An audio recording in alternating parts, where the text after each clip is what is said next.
અર્પણ કરી. એટલે બધી ગોપીઓ બનીને ત્યાં વ્રજની અંદર આવી નેહડામાં અને એને સમાચાર પડ્યા. પ્રતીક્ષા વર્તીની આ બધી ગોપીઓ કેવી પ્રતીક્ષા કરે છે ગોપીઓ. હવે જુઓ, સાંજ પડે ગોકુળમાં કેવી સાંજ પડે.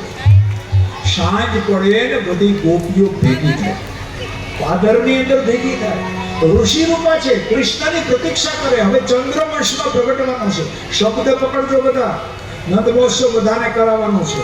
બહુ સાવધાનથી કથા સાંભળો, શાંતિથી જાય. શાંતિથી આવીને બેહાડી જાઓ, ભગવાનને અહીં સોંપી.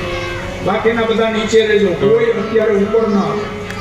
વસુદેવ સિવાય કોઈ ઉપર ના આવે. જો તમારે કથાને વ્યવસ્થિત માનવી હોય તો. બાકી તો મને આવડે માંથી ધોલતા વાગતા બધા આવે મન કે આનંદ થયો. નહીં, આપણે સમજવાનું છે. આ જ્ઞાન એટલું છે, સમજીને કરો, મજા આવશે.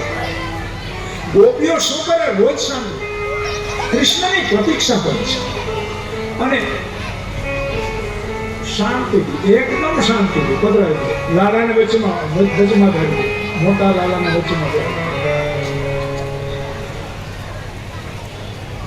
બધા પછી નીચે વહી જાવ, હું બોલાવીશ. પછી બધાને બોલાવીશ. અત્યારે ભગવાનને સોંપીને નીકળી જાવ. નીચે વહી જાવ.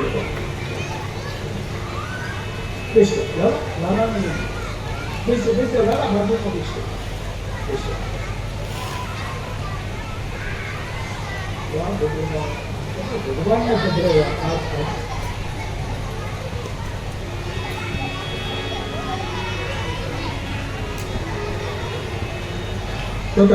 બધા કા શાંતિથી ત્યાં બેસી જાઓ, કા પછી નીચે જાઓ. કા શાંતિથી ત્યાં બેસી જાઓ, કા નીચે જાઓ. હું ઈશારો કરું ત્યારે બધા આવશે. હવે જુઓ,